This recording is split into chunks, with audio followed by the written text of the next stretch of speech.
আমি সকলকে আগামী দিনে যেটা আমার প্রিন্সিপাল সাহেব বলেছে সকলকে লেখাপড়া লেখাপড়া করতে হবে, পরিবেশ তৈরি করতে হবে। কারণ 2001 থেকে 6 পর্যন্ত বাংলাদেশে নকল মুক্ত শিক্ষা ব্যবস্থা কায়েম করেছিল বিএনপি।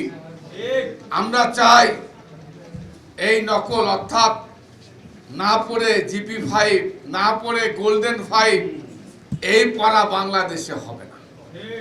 না পড়ে ডিগ্রি অর্জন করা, না পড়ে মাস্টার ডিগ্রি অর্জন করা, অনার্স করা, ম্যাট্রিক পাস করা, ইন্টারমিডিয়েট করা, সাদা কাগজ লিখে দিয়ে আসলে জিপি 5 একটু লিখলে গোল্ডেন 5, এই শিক্ষা ব্যবস্থা বাংলাদেশে আর হবে না।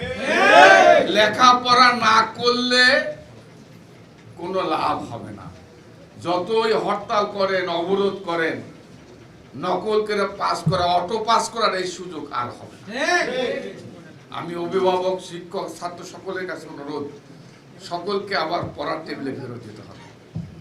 আমার প্রিন্সিপাল সাহেব বলেছে আমরা এই কলেজের ছাত্র ছিলাম, আমি এই কলেজ থেকে ইন্টারমিডিয়েট পাস করেছি, এই কলেজ থেকে ডিগ্রি পাস করে রাজশাহী বিশ্ববিদ্যালয় মাস্টার্সে ভর্তি হয়েছি, তখনও লেখাপড়া করে আমাদেরকে পাস করতে হয়েছে। আমি সকলকে বললাম সকলকে পড়ার টেবিলে ফেরত আসতে হবে। পড়ার বিকল্প নাই, লেখাপড়ার বিকল্প নাই। লেখাপড়া না করলে বড় হওয়া যাবে না, লেখাপড়া না করলে চাকরি হবে না। সবাইকে ধন্যবাদ।